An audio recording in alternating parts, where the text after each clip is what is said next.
نہیں گئے؟ اونچی آواز سے سبحان اللہ۔ دو باتیں میری رہ گئی، ایک بات ہو گئی، اگر آپ اجازت دیں تو دو باتیں وہ بھی عرض کر دو۔ اجازت ہے جی؟ تھک تو نہیں گئے نا جی؟ اونچی آواز سے سبحان اللہ۔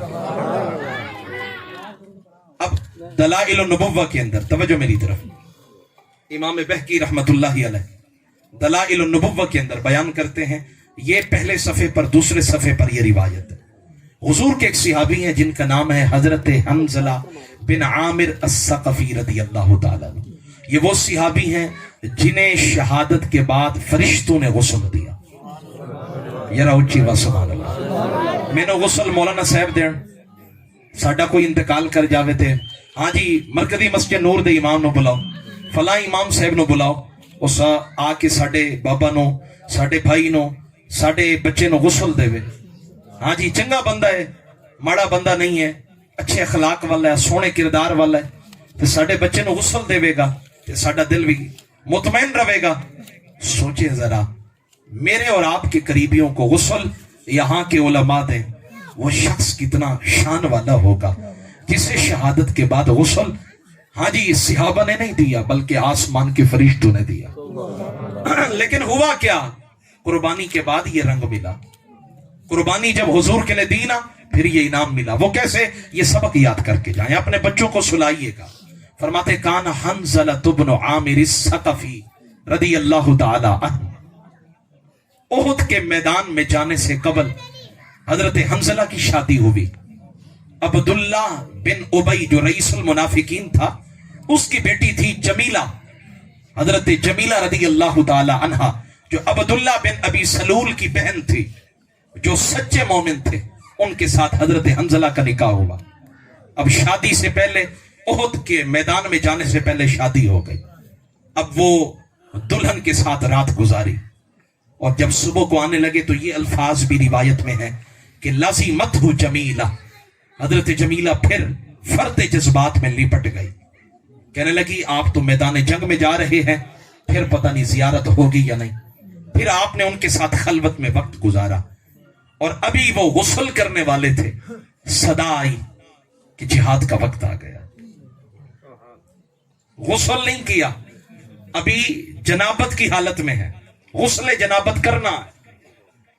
غسل جنابت سمجھ رہے نا میری بات؟ غسل جنابت کرنا ہے۔ جب کوئی بندہ بیوی کے پاس چلا جائے تو پھر ناپاکی کی حالت میں آ جاتا ہے، غسل کرنا پڑتا ہے، کلی کرنی پڑتی ہے، ناک میں پانی ڈالنا پڑتا ہے، 3 مرتبہ پورے بدن پہ پانی بہانا پڑتا ہے، نجاست والی جگہ کو پہلے دھونا پڑتا ہے، پھر یہ 3 کام کرنے پڑتے ہیں۔ سنت کے ساتھ غسل کرنے کا طریقہ اور ہے، یہ فرض میں نے بیان کیے، تو پھر جا کر بندہ پاک ہوتا ہے۔ حضرت حنظلہ رضی اللہ تعالیٰ عنہ شادی نئی شادی ہوئی ہے، دلہن کے ارمان ہوتے ہیں، دولہا کے ارمان ہوتے ہیں، دلہن کو تکنے کے ارمان ہوتے ہیں، دلہن سے میٹھی باتیں کرنے کے ارمان ہوتے ہیں، کیسے سپنے ہوتے ہیں، جذبات ہوتے ہیں۔ حضرت حنظلہ نے رات گزاری ہے اور صبح کو ابھی غسل کرنے کا ارادہ کر رہے تھے، صدا آئی آ جاؤ اللہ کے شیرو، جہاد کا وقت آ گیا، جہاد کا وقت آ گیا ہے، آ جاؤ آ جاؤ۔ حضرت حنظلہ نے فرمایا اگر غسل کرتا ہوں تو لیٹ ہو جاؤں گا، غسل کرتا ہوں اس حالت سے صاف ستھری حالت میں آتا ہوں تو پھر صحابہ کا لشکر آگے چلا جائے گا، میں پیچھے رہ جاؤں گا۔ ہاں جی مجھے بھی اپنی دلہن سے پیار ہے، آپ کو بھی اپنی بیویوں سے پیار ہے۔ کیا صحابہ کو نہیں تھا؟ کیا ان کے جذبات نہیں تھے؟ کیا ان کے اندر محبت نہیں تھی، پیار نہیں تھا؟ لیکن حضرت حنظلہ نے فرمایا جمیلہ میں جا رہا ہوں، میرے جتنے معاملات تمہارے ساتھ گزرے ہیں اگر کہیں دل آزاری ہوئی ہو معاف کر دینا۔ پیارے حنظلہ غسل تو کر لیں۔ فرمایا غسل کروں گا تو لشکر نکل جائے گا، اور پھر وہ فضیلت اگر ہاتھ میں نہ آئی تو کیا بنے گا؟ غسل کرنے کا وقت نہیں، چلو چلتے ہیں مصطفیٰ کے نام پہ گردنیں کٹانے، چلو چلتے ہیں مصطفیٰ کے نام پہ گردنیں کٹانے۔ احد کا میدان سج گیا، ادھر کفار کا لشکر ہے، ادھر صحابہ کا لشکر ہے۔ ہاں جی تبارزہ ہوا و ابو سفیان، فرمایا ادھر سے ابو سفیان حضرت امیر معاویہ کے والد آئے، ابھی انہوں نے کلمہ نہیں پڑھا تھا، وہ مکہ کے سردار تھے، حضرت ام حبیبہ کے والد تھے۔ فرماتے ہیں اب جب وہ آئے ادھر سے حضرت حنظلہ آئے۔ اب توجہ میری طرف رکھیں، لنگر آ گیا ہے لیکن یہ میری باتیں دو جو میں نے کہی ہیں یہ سن لیں، اس کے بعد بات ختم۔ رکھ دے، یہ اٹھا لے، نیچے رکھ دے، اس کو نیچے رکھ دے جی، بات مکمل کرنے دے۔ توجہ ہے نا جی آپ حضرات کی؟ حضرت حنظلہ رضی اللہ تعالیٰ عنہ میدان احد کے اندر آئے، ادھر سے ابو سفیان آئے، اب ایک دوسرے کے سامنے آئے، فرماتے ہیں اللہ حنظلہ، تو حضرت حنظلہ نے بلند ہو کر حضرت ابو سفیان پہ پلٹ کے حملہ کیا۔ یہ ایک دوسرے سے لڑ رہے ہیں، ابو سفیان حضرت حنظلہ پہ حملہ کرتے ہیں اور حضرت حنظلہ ابو سفیان پہ حملہ کرتے ہیں۔ ابھی حملہ کر رہے ہیں، ایک اور ظالم کھڑا تھا کفار کے لشکر میں جس کا نام تھا شداد بن اوس۔ رآہ شداد بن الاوس، حنظلہ تھا، شداد بن اوس نے دیکھا کہ قد کادا یقتل ابا سفیان، حضرت حنظلہ ابو سفیان پہ غالب آنے والے ہیں اور یہ ہمارے سردار کو قتل کرنے والے ہیں۔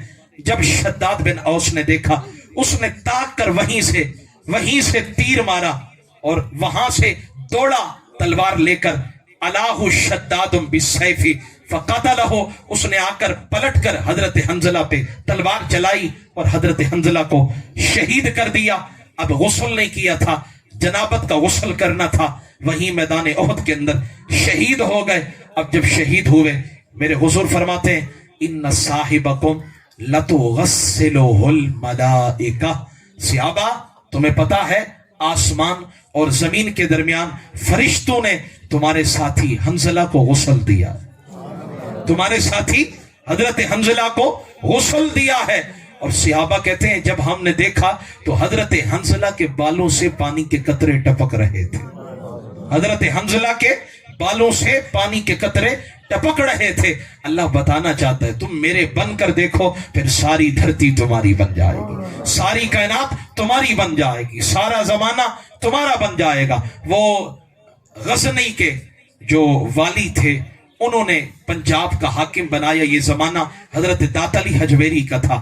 ایک راجو نامی جوگی تھا جو سفلیات کے علم کا ماہر تھا، اسے پنجاب کا حاکم بنا کر بھیجا اور حضرت سید علی حجویری رحمت اللہ علیہ نے اس وقت کے لاہور میں آ کر ڈیرا لگایا، لوگوں کو اسلام کی دعوت دینا شروع کی۔ اب جب یہ راجو نامی جوگی یہ جب حاکم بن کے آیا تو سارے علاقے کے جتنے وہاں کے ہندو تھے جن کے گھروں میں گائے تھی، بھینسیں تھی، وہ سارا دودھ دوہ کر راجو جوگی کو دے کر آتے تھے، اور جس گھر سے دودھ نہ آتا تو اس کے جانور کے تھنوں سے دودھ کی بجائے خون نکلتا۔ ایک دن حضرت داتا علی حجویری اپنے مدرسہ کے دروازے پہ بیٹھے اور ایک ہندو عورت جو ہے وہ دودھ کا مٹکا اٹھا کے حضرت داتا علی حجویری کے گھر کے مدرسے کے دروازے کے سامنے سے گزر رہی ہے۔ حضرت داتا صاحب رحمت اللہ علیہ نے مائی صاحبہ کو مخاطب کیا، فرمان لگے خاتون یہ دودھ کیا تم ہمیں نہیں بیچتی ہو؟ ہم تمہیں اس کی قیمت عطا کریں گے۔ وہ ہندو عورت کہنے لگی بابا جی دودھ تو میں آپ کو دے دیتی، لیکن ہمارا حاکم جو راجو ہے نا وہ بڑا ظالم ہے، اور اگر میں نے دودھ آپ کو دے دیا تو شام کو میرے جانوروں کے تھنوں سے دودھ کی بجائے خون نکلے گا، اور مجھے یہ ڈر ہے، لہذا بابا جی میں معذرت کرتی ہوں، میں آپ کو دودھ نہیں دے سکتی۔ حضرت داتا علی حجویری نے مسکرا کے فرمایا انشاءاللہ ایسا نہیں ہوگا۔ ایک جملہ بولا انشاءاللہ ایسا نہیں ہوگا، تم ہمیں دودھ دے دو، نہ تمہارے جانوروں کو کچھ ہوگا، نہ تمہارے جانوروں کے دودھ میں کمی آئے گی، تم ہمارے اوپر اعتبار کر لو، اللہ کرم فرمائے۔ داتا صاحب رحمت اللہ علیہ کے لہجے میں گداز تھا، ایسا اثر تھا، مائی صاحبہ اور بات نہ کر سکی، مٹکا وہیں رکھا۔ داتا صاحب رحمت اللہ علیہ نے اس کی قیمت دی۔ اب یہ دودھ پینا مقصود نہیں تھا، داتا صاحب کا مقصود دودھ خریدنا بھی نہیں تھا، مقصد کچھ اور تھا۔ آپ نے تھوڑا سا دودھ پیا، باقی دریا میں ڈال دیا، تھوڑا سا دودھ پیا، باقی سارا دریا میں ڈال دیا۔ خدام حیران ہے، حضور جب دریا میں ڈالنا تھا تو پھر خریدا کیوں؟ مسکرا پڑے، فرمایا ابھی تمہیں اس کا رنگ نظر آئے گا، ابھی تمہیں اس کا کمال نظر آئے گا۔ اب مائی صاحبہ جب شام کو اپنے جانور کے تھنوں سے دودھ نکالنے بیٹھی تو حیرت کا ایک نیا جہان شروع ہوا، سارے گھر کے برتن بھر گئے لیکن تھنوں میں دودھ ویسے موجود، سارے برتن بھر گئے۔ کیوں؟ وجہ کیا ہے؟ دودھ جو داتا علی حجویری کو دیا۔ دودھ کس کو دیا ہے؟ داتا علی حجویری کو دیا ہے۔ آج بھی 11ویں شریف کے لنگر کے لیے دودھ دیتے ہوئے ہمارے ہاتھ بعض لوگوں کے کپ کپا جاتے ہیں. 11ویں والے پیر کو لنگر دے کر دیکھیں, پھر دیکھیں اللہ بخت کیسے لگاتا ہے, اللہ لنگر کے اندر برکتیں کیسے عطا فرماتا. اگر داتا کو دودھ دینے سے ہندو عورت کے جانوروں کے دودھ میں برکت آ سکتی ہے, اگر مسلمان غلام مصطفیٰ اگر 11ویں والے پیر کے لنگر کی صورت کے اندر اگر اپنا دودھ دے دے تو سوچیں اس کے لنگر میں کتنی برکتیں آئیں گی, اس کے دودھ میں کتنی برکتیں آئیں گی. اب جب سارے برتن بھر گئے, دودھ ویسے ہے, اب یہی بات اٹھی سارے دیہاتوں میں, یہ بات مشہور ہو گئی. وہ مائی صاحبہ ہے اور اس کے جانوروں کا دودھ ختم ہی نہیں ہوتا. سارے لوگ آ گئے, مائی یہ تو بتا یہ دودھ ختم نہیں ہوتا, کیا کیا ہے؟ اس نے کہا اور تو کچھ نہیں پتا, وہ ایک مدرسہ ہے, وہاں ایک سونی شکل والے بابا بیٹھے, انہوں نے دودھ مجھ سے لیا, بس وہ دن تھا یا آج کا دن ہے, بس میرے جانوروں کے تھنوں میں دودھ ختم ہی نہیں ہوتا. اب جتنے لوگ راجو جوگی کو دودھ دینے والے تھے سب مٹکے اٹھاتے ہیں, دہلیز داتا علی حجویری پہ آ جاتے ہیں. کیا وہ ہندو کو دودھ دینے والے تھے یا پھر داتا صاحب کی دہلیز پہ آئے کھڑے ہیں؟ اب جب سارا علاقہ داتا صاحب کو دودھ دینے لگا, داتا صاحب تھوڑا پیتے ہیں, باقی سارا دریا میں لوگ آتے ہیں, دعائیں لے کر چلے جاتے ہیں. جب راجو جوگی کے پاس دودھ آنا بند ہو گیا اور ایک دن وہ تنگ آ کر حضرت داتا علی حجویری کے پاس آیا اور غصے کی تلخ نگاہوں سے دیکھتے ہوئے غصے کے لہجے میں کہنے لگا, دودھ تو آپ نے میرا بند کر دیا, دودھ تو آپ نے میرا بند کر دیا ہے, اب کوئی اور بھی کمال دکھا دے, بس یہی کمال جانتے ہیں. حضرت داتا صاحب رحمت اللہ علیہ نے بڑا سونا جملہ فرمایا. آپ نے فرمایا میں عاجز بندہ ہوں, میں اللہ تعالیٰ کا کمزور ترین بندہ ہوں, میں کوئی کمال نہیں دکھا سکتا, میں تو اپنی طاقت سے اپنا ہاتھ بھی نہیں ہلا سکتا. ہاں جس کا میں بندہ ہوں نا وہ بہت کچھ کر سکتا, جس کا میں بندہ ہوں نا وہ بہت کچھ کر سکتا ہے. وہ چاہے تو مشرق کو مغرب بنا سکتا ہے, مغرب کو مشرق بنا سکتا ہے, وہ چاہے تو ستاروں کو زمین بنا سکتا ہے, زمین کو آسمان بنا سکتا ہے, اور میں اس کا بندہ ہوں, وہ کرم فرمائے گا. ہمیں کمال دکھانے کی ضرورت نہیں ہے, لیکن سنا ہے تو بڑا شعبدہ باز ہے, بڑا جادوگر ہے, اگر طاقت ہے تو داتا کے سامنے کوئی کمال دکھا, کمال دکھا. اس نے سوچا میں شعبدہ دکھاتا ہوں, کمال دکھاتا ہوں, لیکن آگے بھی تو داتا کھڑے تھے.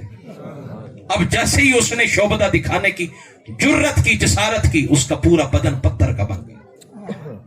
ہاتھ حرکت نہیں کر رہے, پلکیں حرکت نہیں کر رہی, جسم حرکت نہیں کر رہا. اور جب کوشش کر کے عاجز آ گیا, تنگ آ کر کہنے لگا حضور اب کرم فرمائے, اپنا چہرہ داتا صاحب کے قدموں پہ رکھ دیا. کیا وہ جادوگر تھا یا پھر اپنا چہرہ پورا لاہور دیکھ رہا ہے کہ داتا صاحب کے قدموں پہ رکھ دیا. کہ لگا حضور اب کرم فرمائے, اس دہلیز سے نہیں جانا, جلدی کیجئے. جس نبی کا کلمہ آپ پڑھتے ہیں وہ بڑی شان والے ہیں, جس دین کو آپ ماننے والے ہیں وہ بڑی شان والا ہے, اور جس رب کو آپ مانتے ہیں وہ بڑی طاقت والا ہے, مجھے اس کا کلمہ پڑھائیں. حضرت داتا صاحب رحمت اللہ علیہ نے مسکرا کے فرمایا, پڑھو نا بیٹا, کلمہ پڑھو, لا الہ الا اللہ محمد الرسول اللہ. اب لاہور والے کھڑے تھے, داتا صاحب مسکرائے, فرما بتاؤ دودھ خریدنا مقصود نہیں تھا, راجو کو محمد کا غلام بنانا مقصود, راجو جوگی کو مصطفیٰ کا غلام بنانا مقصود تھا. ہمیں دودھ کی بھی ضرورت نہیں ہے, تمہارے لنگر کی بھی ضرورت نہیں ہے, داتا صاحب ہوں یا پھر 11ویں والے پیر ہوں, انہیں ہمارے دودھ کی لنگر کی ضرورت نہیں ہے. یہ تو لنگر دے کر ہم اپنی مشکلیں حل کرواتے ہیں. تو میرے آقا کے غلاموں, آج کا پیغام کیا ہے؟ پیغام اتنا ہی ہے, مصطفیٰ سے ٹوٹ کے پیار کریں, رسول اللہ سے بے پناہ پیار کریں. آخر میں بات صرف ختم کر رہا ہوں. قرآن پاک کی 3 آیات 4 آیات اور حضور علیہ الصلوۃ والسلام کی نعت کے 2 مصرے پڑھ کے بات ختم ہے. میں اللہ کا قرآن پڑھ رہا ہوں, آپ اونچی آواز سے سبحان اللہ کے, اونچی سارے حضرات ہاتھ اٹھا کے سبحان اللہ کے. اعوذ باللہ من الشیطان الرجیم, بسم اللہ الرحمن الرحیم.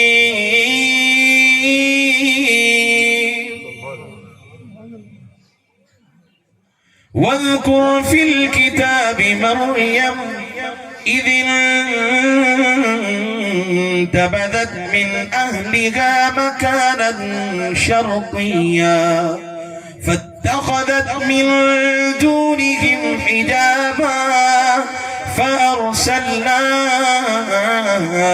إليها روحنا فتمثل لها بشرا سويا قالت إني أعوذ بالرحمن منك إن كنت تقيا. اب سارے حضرات میرے ساتھ مل کے پڑھیے گا حضور کی بارگاہ کے اندر. اے عشق نبی میرے دل میں بھی سما جانا, مجھ کو بھی محمد کا دیوانہ بنا جانا. اے عشق نبی میرے دل میں بھی سما جانا, مجھ کو بھی محمد کا دیوانہ بنا جانا. اور آخری مصرع, جو رنگ کے جامی پہ رومی پہ چڑھایا تھا, اس رنگ کی کچھ رنگت مجھے پہ بھی چڑھا جانا, مجھ کو بھی محمد کا دیوانہ بنا جانا. اللہ تعالیٰ میری حاضری قبول فرمائے. آپ حضرات کو میری باتیں سمجھ آئی نا؟ تو کم از کم اتنی نیت تو کر کے جائیں کہ انشاءاللہ بغیر عذر کے نماز نہیں چھوڑیں گے. کتنے احباب ہیں جو وعدہ کرتے ہیں بغیر عذر کے نماز نہیں چھوڑیں گے؟ ماشاءاللہ. بغیر عذر کے قرآن کی تلاوت نہیں چھوڑیں گے, بڑوں کا ادب کریں گے, چھوٹوں پہ شفقت کریں گے, روزانہ کی بنیاد پہ قرآن کی زیارت بھی کریں گے, تلاوت بھی کریں گے. جس پر زکوٰۃ لازم ہے وہ زکوٰۃ ادا کرے, جس نے عشر دینا ہے وہ عشر دے. پھر دیکھیے اللہ تعالیٰ آپ کی کھیتی باڑی میں, آپ کے کاروبار میں, رزق میں برکتیں کیسے عطا فرماتا ہے. اللہ تعالیٰ میری حاضری قبول فرمائے. کوئی میرا جملہ اگر آپ کی دل آزاری کا باعث بنا ہو تو معافی کا خواستگار ہوں.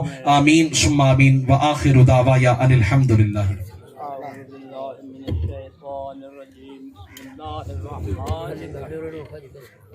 میں پڑھا دوں.